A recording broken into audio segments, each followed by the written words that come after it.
Hi and welcome to this chess session. I hope you enjoy this game. I hope you get something out of this game. This game was played on lichess.org. This is a classical game of chess and my opponent is over the 2300 rating for that time control. No player that I believe is going berserk mode in this 20-minute and is it 10 seconds or 20 seconds or something, 10 seconds increments, but I may be wrong. Maybe I did, but I don't think I did. Maybe my opponent did, so I'm not quite sure. The background is, by the way, St Kilda Beach in Dunedin, taken in the morning some weeks ago now. Actually, the date was the 29th of June. So here we go, let's have a look at this game, and I have the black pieces, and guess what? It's a Taimanov French. So I am not playing the Mark Taimanov French, which is on move 2, white surprises black their opponent with the move Queen E2. So here we go, let's have a look at this game. And so I actually play it relatively normal, and just look how hard this game is. First of all, we have E4, E6, looking like normal, David. Queen E2. Now, I have actually played D5, and I've actually got my opponent has a 2-0 score with me. A 2-0 score. And you know what I was saying about that berserk mode and all that sort of thing? Well, guess what? Someone's playing berserk. And who is that person? Well, it's namely me. Now my rating is 104 points below my opponent. Bishop E7, which is a new move. G3. Look at that, knight F6 in front of the F7 pawn. C4, that. D4, D3, castle.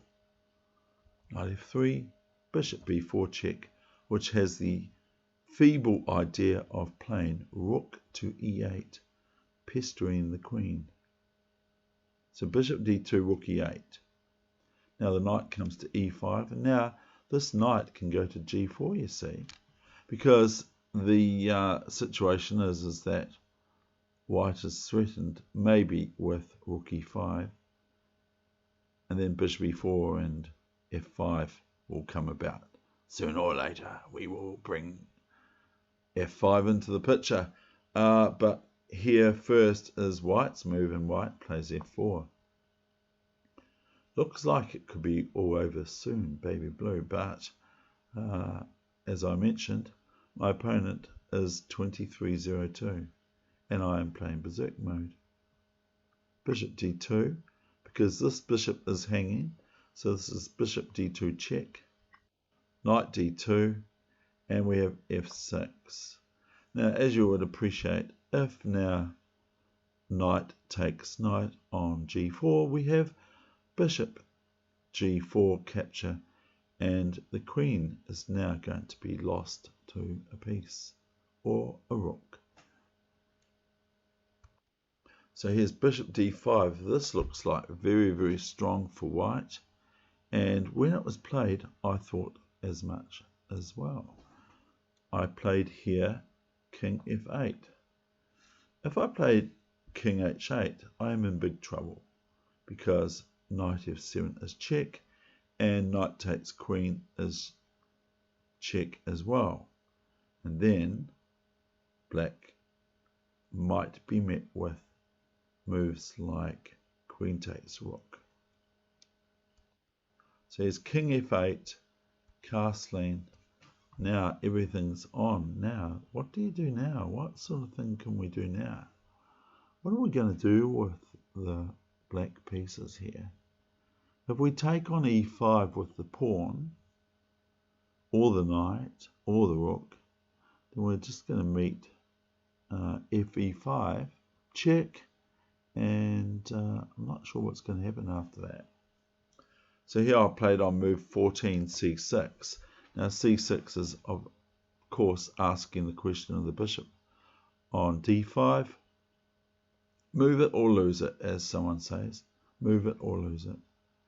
So that the bishop now retreats to f3. Yes, retreats. So that's good. Knight e3, but now the bishop comes back again. So it's just retreated. Now it goes back to the king's side this time instead of the queen's side. And so here I played g6 and bishop, and here we have sacrifice from white, which is pretty cool. Whether it's sound or not is another question. But I couldn't see that far, frankly. We have bishop g6, hg6, knight g6, check, king g7, and now we have queen h5. Now, initially, I was going to play rook h8, and probably that would be better, maybe, than what I played. But then I saw this move, which is a wee bit greedy of black to play. It's bishop g4, and now the queen has to drop the defense of the knight g6, and played queen h4. There are other moves, but king g6 will occur, as it does here. And now comes 21 f5, check. And we cannot capture this pawn safely without losing two pieces for rook. And that is, if bishop f5, then rook f5, knight f5. Is that right? No, I'm not even sure, actually. Maybe bishop f5 is okay. No, it's not. But bishop f5 is no good because rook f5. But then I've just seen king f5. I don't think I want to play king f5. But I played here, king back to g7. Rook f4. Wow, this is a powerhouse sort of move. Now what? I sort of kind of try to not drop the ball here because I sort of want to do all right in this game. I played bishop e2, and here comes rook d4, and under normal circumstances I'd be able to play knight f5 maybe, and then have a fork. But have a look at that rook on e8. If knight f5, then rook d8 will possibly happen, knight h4, and then rook takes rook. And as well as that, the piece on e2 is available for capture, and also my rook on a8 is hampered by the rook on e8 that's just captured my rook on e8. So the development of my knight on b8 is difficult to move to d7 without being rook a8 for white. So with that said, I played knight d7, developing move on move 23, and we have rook e1. This is, of course, attacking twice. This is attacking the two pieces on e2 and e3. And here I played knight f5, a move that I sort of suggested earlier on. So here comes the next move for white, is rook g4. So what are you going to play for rook g4?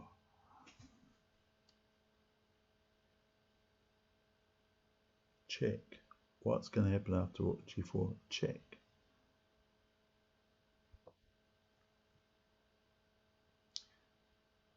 Here I played bishop g4, queen g4, and now what's your move? Where are you going to move your king? You have to move your king somewhere. Where are you going to move your king?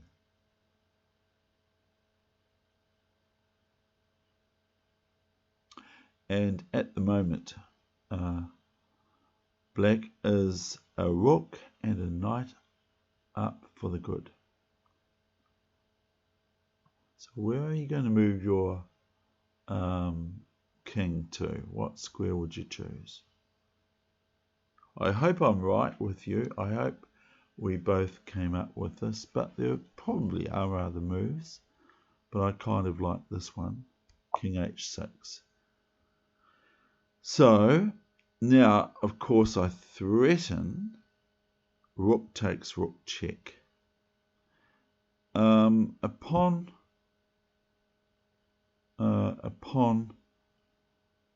queen h3 check, I think I'm not going to play king g5. No, I don't think so, because it's probably no good. And so probably king g7. I probably wouldn't even mind a draw with this player who's 2 up. 2-0 against me. Here's knight e4. I ended up with 250 seconds, and my opponent was 843 left with increments. Knight e4. So it's your move now. What move would you play now? It's getting a little bit easier. Is knight g7. Rook f1. Everything's attacking black's king from white's forces, except for some things like the king. So rook f1, and I played, of course, the good move f5, and this allows queen h3 check, and now I can hug the pawn on f5 and also protect my king from too many unwanted checks from white's forces. So I played king g6, knight d6. Now, in chess, quite often, there's a point where you have to say, well, I've won this material, but now I'm going to be ready to give it back up again so that I can improve my position, get it better. And that's quite often in gambits where your opponent gambits a pawn and there are opportunities for you to give it back with advantage to your great self. So here is this move, queen g5. So here, knight takes rook is not going to worry black, as I know because I'm black. So queen g5, here came a move, knight e4.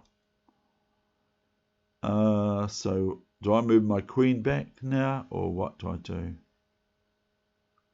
Here I went fe4, queen g7, and now we have a check, so I now play rook e7, queen d6, check, king h7, rook f4, e3, rook h4, king g8.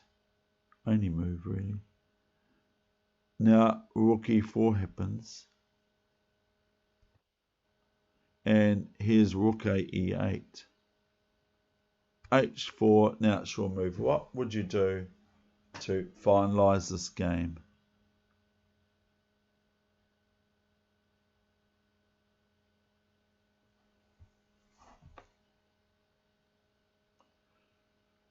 The move I played here now is, of course, hardly spectacular, but it's a nice move to play, is rook e4. Now, here, black, I hear you say, loses their queen. That's not very good. But after this move, the next move for black caused white to resign. And so that move is, of course, and I hope you saw it, and I hope you enjoyed this session, and I hope your chess gets better and better as time goes on, or straight away even. The move that I played here now is e2, and this is where my opponent resigned, and so the score now sits in his favour at 2-1.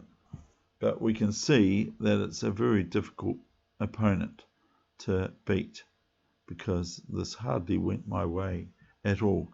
So thank you very much. All the best. Bye for now. David Wegener, over and out.